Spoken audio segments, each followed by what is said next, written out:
Uniting problem in all of the Arab world, even though it's not homogeneous, is unemployment, is lack of jobs. Is that not the biggest threat, bigger than extremism, bigger than anything else, is lack of jobs? You need to create 100 million jobs in the next 10 years. It doesn't exist. You know that's the boogeyman. That's the challenge. No, you know that's the boogeyman. Boogeyman? Okay. I wish I had Fadi Ghandour standing here because that's what he says. You know that's the boogeyman. That's the boogeyman people use to whack people on their heads. Okay. If you want to create opportunities, the opportunities will be created, but you need to change the structure that's there initially to allow those opportunities to happen. You're not doing that. Sorry, not you. We're not doing that. We're not creating that. It's not necessarily a job per se. If they wanted to go in other places and get the job, I mean, for foul's sake, if in a country of 1.3 billion I can find jobs, you can take the Arab world in 3 times as much and stuff it into India, and you'd have an India, right? So I can find jobs. And the question is, what type of jobs do you want? Do you want menial jobs? No. Do you want menial jobs? Do you want high-paying jobs? Are you ambitious? What in the peninsula? A lot you will come across are what's known in economic terms as voluntary unemployed. Okay. This job is below me, I'm not going to do it. Yes. Right? So you want to find a job, it's there. But people are not willing, if it's below me, socially it's unacceptable for me to clean the street. Why? I'm sorry, again, if people within this part of the world would do that job, and I saw this happen in 3 countries that I can think of in the Gulf straight away. When the moment they started becoming poorer and poorer, it happened in Bahrain, it happened in Oman, and it happened in Saudi Arabia. And they started to realize, oh, guess what? I can flip a burger. Do I want the job? The thing is, a lot of them say, I don't want the job. Now, cultural shift, is that what we're looking at? I hope. Expectation management, education? I hope. You know what? In Kuwait, and I was amazed to find this out, 90-something%, I'm not sure what it is, but it's certainly in the 90% of nationals work in government jobs. And I went, what? They have half a day, they have guaranteed salaries. When you think, look. And lots of sponsorships. Imagine this, right? I am sitting in my job, working in a multinational or working in a normal company, a local company, whatever the case may be. I work from, let's say, 7 to 5, 4, whatever the case may be. I get a low salary per se relative to those people working in those government jobs. I don't get as many day offs. I don't get these automatic bonuses. I'm not guaranteed a job. I'm not guaranteed to stay in my job. My boss can shout at me. You know, all of these little things, these little nuances. And in the government, well, I can come in late because my friends can cover me. We can read the newspaper. I can drink my tea, and don't talk to me. I'm drinking my tea. Don't talk to me. I need my rest, my downtime. Don't bother me. Oh, and by the way, it's time to go home. Bye-bye. And I'm the boss, and there's nothing I can do. What the hell is that? So if you want that, this is why I'm saying it's voluntary unemployment. I understand. At least in the peninsula. That's why I cannot talk about Egypt per se. I cannot talk about the Levant per se. I don't know. Because that's where the revolutions are happening, and the spillovers are going to be will affect this part of the world also. We'll see.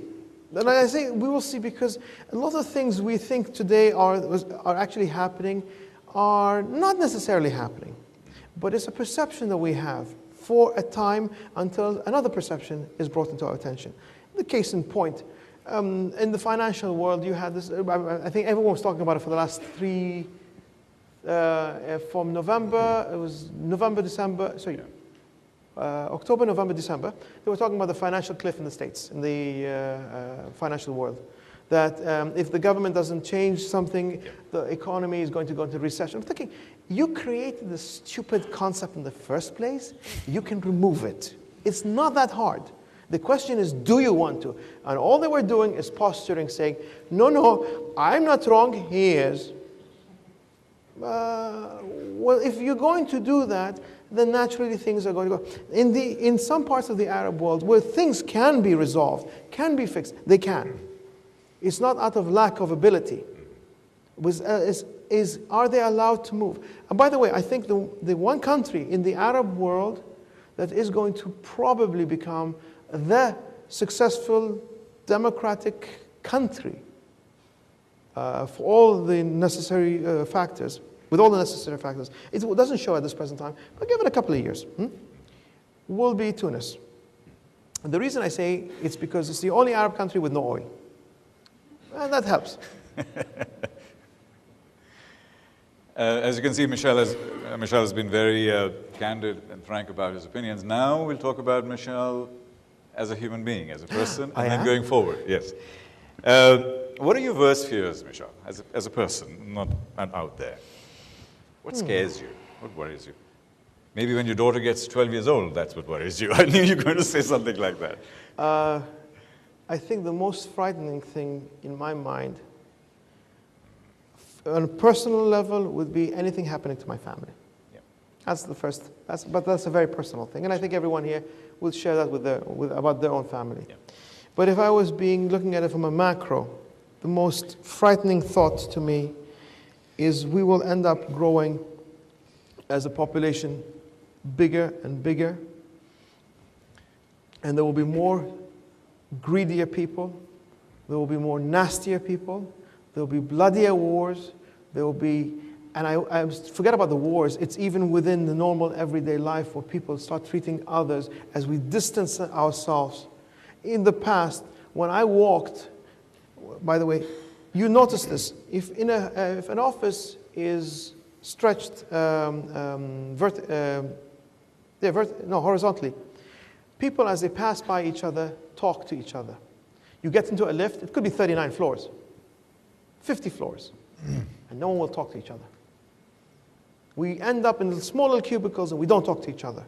And the problem is, if we don't, we as humans need to communicate with each other. We just need to. It's verbal communication, it's visual communication, it's hand gestures, it's all of these things. We need that. But what we're ending up doing is we're tweeting to each other, and what lovely tweets we send to each other. You so-and-so, your mother said that. And I'm thinking, how sweet. If you were in front of me, would you say that? But because you're hidden. You're anonymous. Yeah. Right? Yeah. When you write what you call the things on Facebook, and things that I've seen on these social networks, I'm thinking, what the hell's wrong with these people? Think about, this is a young generation that's growing up thinking this is the norm. I hope to God I'll be dead before they actually take power. Well, you actually answered my next question. I was going to ask you what pisses you off the most. Obviously, maybe you've answered the question. What pisses me off the most is human stupidity. The stupidity, yeah. Okay, that pisses me off the most. Mishal, we've heard about your life and how you meandered through all of these difficulties. You seem a very passionate person, and you seem to be excited and involved and knowledgeable. What's driving you? What wakes you up in the morning? You know, you can just sit and play with your 2-year-old and have fun. What drives you, seriously? Because it's what's there inside. I want, and this is from the bottom of my heart, I want to see a better world. Now, this sounds like Miss World, doesn't it? I want peace in the world. I'm not trying to be, I'm trying to be as genuine as possible in saying that, in that I cannot control a lot of things. But what I can control, I need to control it and move it in the direction I want it to move, well, hopefully it makes people's life better, not worse. You know, a simple little thing, as I said, a thank you or a please, it's the small little words that we should be saying all the time. We never say that. We're always happy to get praise, but we're never happy to deliver praise.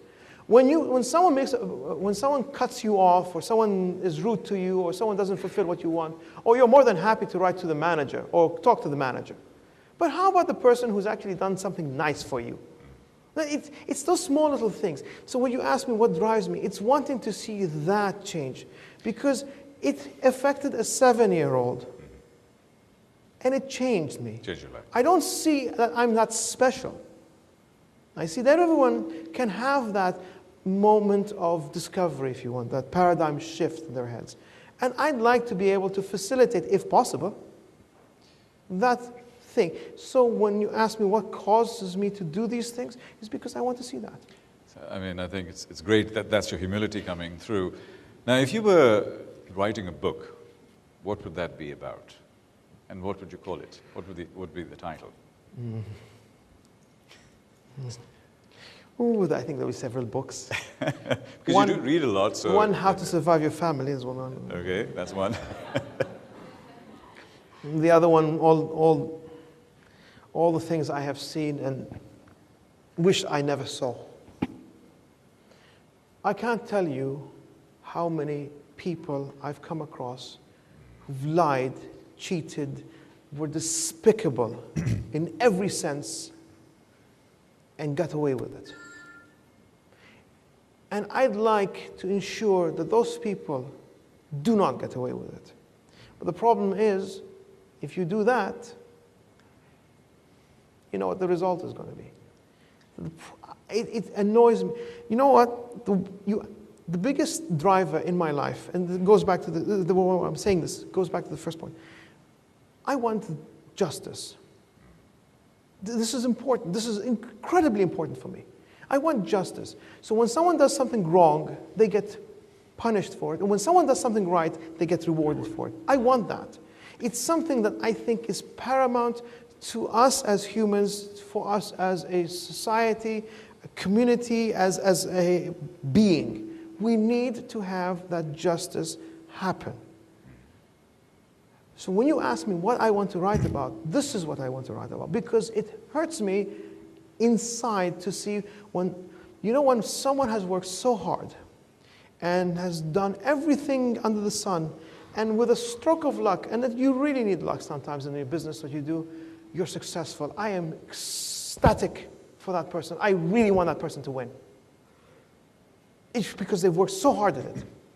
Versus when you come across someone for no reason whatsoever, they're given something and they benefit out of it. To this point, I'm indifferent. They got it, good luck to them. But when they start believing that it's their right by nature, that pisses me off. Because it's not your right. No one has a right to anything. And people talk about my rights to this. No one has a right to anything. You hope to God it happens. This is what I want. I'd like that to happen. This is what I want. If it happens, good. But it's not my right.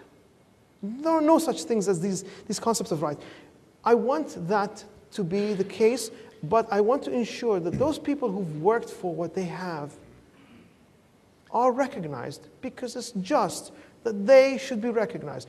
Small things, big things, it's secondary. The final question. Let's all imagine that it's your 85th birthday today.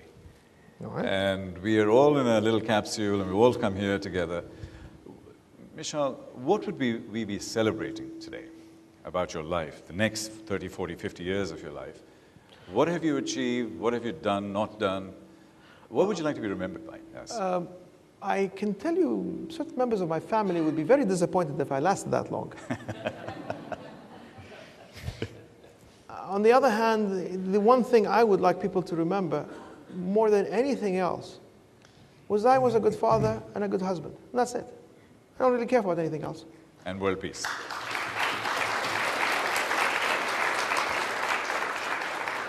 Ladies and gentlemen, Mishal Kanoo, let's give him a big hand. Thank you.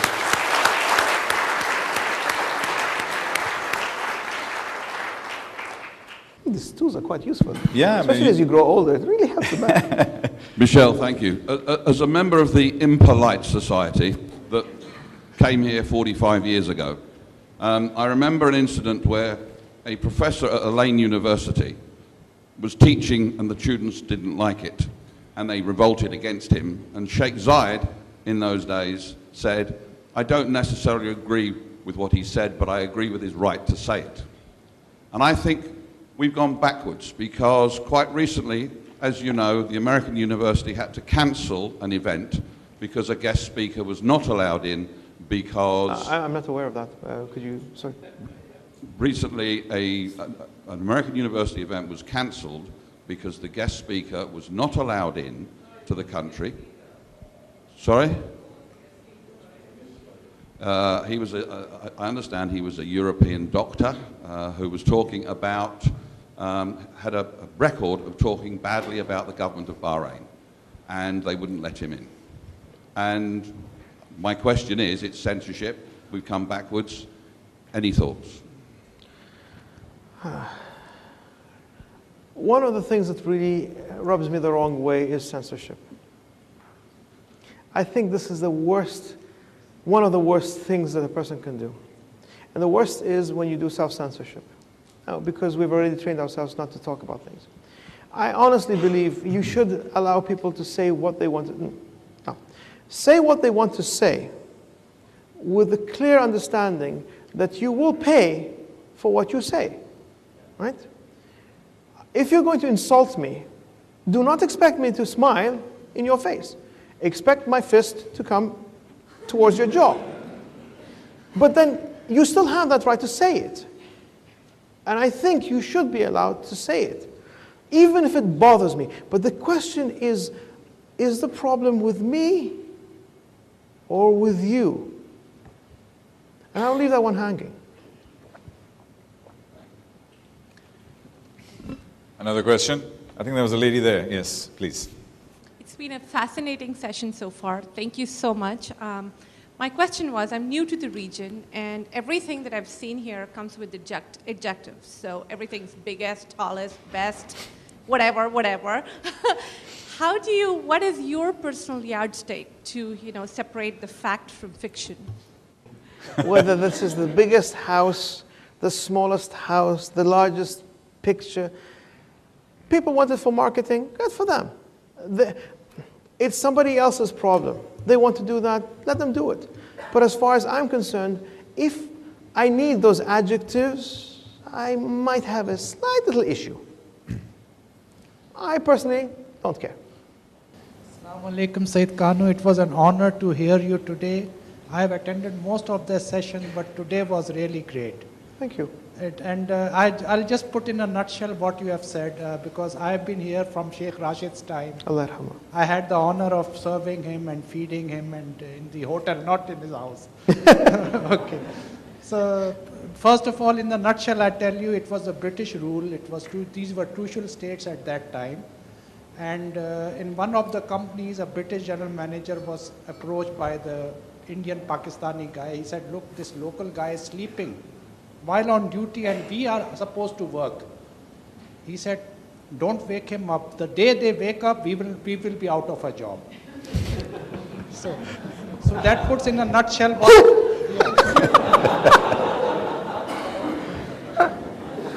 Okay. And just as you were mentioning about the family and all, believe me, I'm not trying to propagate what I'm doing. I'll leave my card with you, and I hope that you are the person who can reply to an email. Sure. Because all the people I met here, no reply, nothing, they promises. Man, I don't care what you call it, where the person's from, and who. When you send me an email, the very least I should do to respect you is to send you back. Even if it says, thank you, I'm not interested. Or refuse. Right? Exactly. Sir. We don't do that. One example, since you have been very open, I'll be open with you. I'm doing customer services in Dubai. That's my website. I name and shame companies, especially this hotel also, is on my website. So when you write to the DTCM, who are supposed to look after the customer service, they have their own training department. You write to the DED, they have their own training department in customer service. They do not reply to your email. Only reply comes when they are out of the station and it's an autoresponder. Thank you very much, sir. Yeah, my name is Tuomo Hyysalo, and obviously coming from the impolite world. And thank you very much for that concept. Thanks also, Tariq, excellent discussion. And I just want to ask, because when I listen to you, you could be an honorary citizen of the impolite world. So are you having difficulties in controlling yourself here, and how do the people perceive you in this part of the world? What's the word that they were using over here? Controversial. What were the other ones? Controversial, provocative. The words that they want to use properly are pain in the ass. That's what I thought. Okay? That's what they want. But people, again, because we're polite, we don't use these words. And my problem is I'm doing what we should be. See, what you're doing when you're saying, when I said you're being impolite, sorry, the part of the world being impolite, this is part and parcel of who we should be doing here. Okay? When the Islamic religion that starts from here starts with that same concept of being impolite, i.e., not impolite as in telling people something rude, but to tell people what I actually think. I need to tell you what I think so that I'm open with you, I'm transparent with you, I'm not lying to you. This is what, especially in countries like Scandinavia, we're very clear about these things. Don't waste my time. This is what I accept, this is what I don't accept, this is what I want, this is what I don't want. You can live within that sphere, ahlan wa sahlan. My problem is I have that mindset. And in that mindset, I'm having believe me, after 22 years working with my family business and with my family, and I don't think I'm an exception, I could be a fantastic politician because I have had to learn how to read between the lines, how to best frame what I have to say so that people can absorb it and accept it. It's very hard for me. It is exceptionally hard for me because I don't want to do that because I feel internally that I'm lying to a person I'm talking to. I don't want to do that. But I have to because if I keep on rubbing them all the time, eventually they're going to hit me. Now, self-preservation teaches me I don't want to be hit. So and the hit, by the way, I'm hoping will be nothing more than emotional, maybe a bit of, metaphorical hitting. But you might reach a point where, physical hit comes in. But we want not to be, we don't want to be told. By the way, just a small example. You pick up the phone. You're talking to somebody, business, huh? You're picking up the phone, you're calling, I have no idea, London, Stockholm, whatever you're calling. Hi, Jack, how are you? Can you get this thing done for me? No? Okay, great, thank you very much. Click, there's the phone. Conversation's over, right? Our conversation. Picks up the phone. I'm going to say it in Arabic, but I'm sure you can get the gist of what I'm saying. Abdullah, sorry. Abdullah, how are you? How's the family? It's a long time I haven't seen you. Are you doing fine? How are your children? Are your children? I heard something happened to you when you called your brother. Is he okay? Oh, and by the way, could you get me this thing? Yeah, thank you very much. And don't forget, please call back. And click. I'm like, that conversation in my world took this long, and yours took that long, but we got the same answer, right? My name is Georgina Kelly, and I want to speak to something about, I want to just ask you about Emiratization. Because it's a problem that affects all of us, whether they're Emirati companies, whether they're expat companies or whatever. And we ourselves, my business, we have tried to attract young Emirati boys and girls into our business and have found it very, very difficult because we don't pay enough. The work is hard, they're going to have to work long hours, and they might have to do a 6-day week sometimes instead of a 5. So in order to be part of the solution, rather than sort of moan about the problem, I decided to go into a mentoring program working with secondary school students. And I work with a team of a class of students. There are 24 16-year-olds. And what I found is that the kids are eager, willing to learn, and there isn't a problem with them at that age and at that level. But one thing I think they need is, I think they need young Emirati and older Emirati businessmen and women to go in and mentor them and talk to them at school level age, at secondary school, not at college, but at secondary school, about what the business world, the world of work, is really and truly like. Can I tell you a little story? I had a local friend of mine tell me a statement. And I was literally dumbfounded. I couldn't believe this was being told to me. And his words were, you have your own family business. Why do you want to go and teach? And I'm thinking, purely from a religious aspect, because that's where I'm coming from, my prophet was a teacher. And I'm trying to follow within his footsteps, to teach. My society used to pick, the apprenticeship kind of programs. It used to be, you pick up a young boy or girl and you teach them.